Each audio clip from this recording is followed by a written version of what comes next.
Galing sa masaklap na pagkatalo sa importless na NLEX ay gumalaw kaagad ang TNT at kinuha ang serbisyo ni Joshua Monson.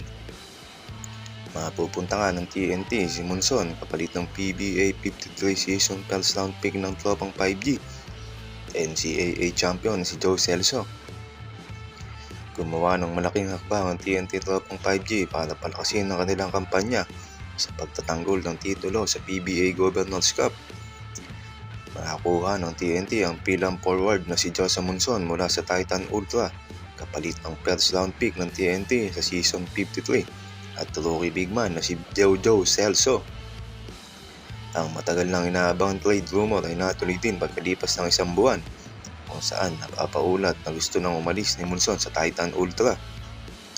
Ang paglipat ng Monson sa TNT ang dahilan kung bakit hindi siya nakapaglaro nitong Miyerkules ng hapon saan tinambakan ng San Miguel Beermen ng Titan Ultra Giant Risers sa score na 143-113 sa Inares Center sa Antipolo. Galing naman ang tropang 5G sa isang masakit na 118-111 overtime loss kontra NLEX kung saan naglaro ang Road Warriors ng walang injured import na si Deacon Jones sa malaking bahagi ng second half. Habang nakasalalay ang kanilang title defense, gumawa ng malaking galap ang TNT.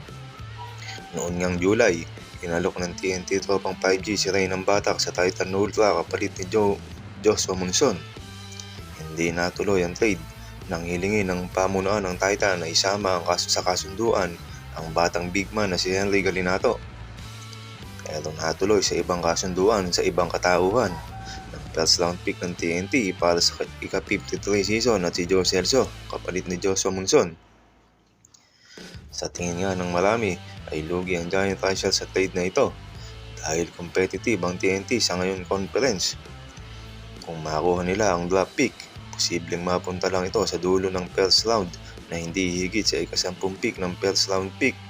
Kaya ito ang magiging kapalit na hinihintay ng Giant Risers kung saan nawala sa kanila si Joshua Monson. Kamusta mga idol? Sports Zone PH para sa sports news and update. Kung bago ka pa lamang dito sa channel ko, pindutin mo na ang subscribe button at notification bell para lagi kang update sa mga sports news.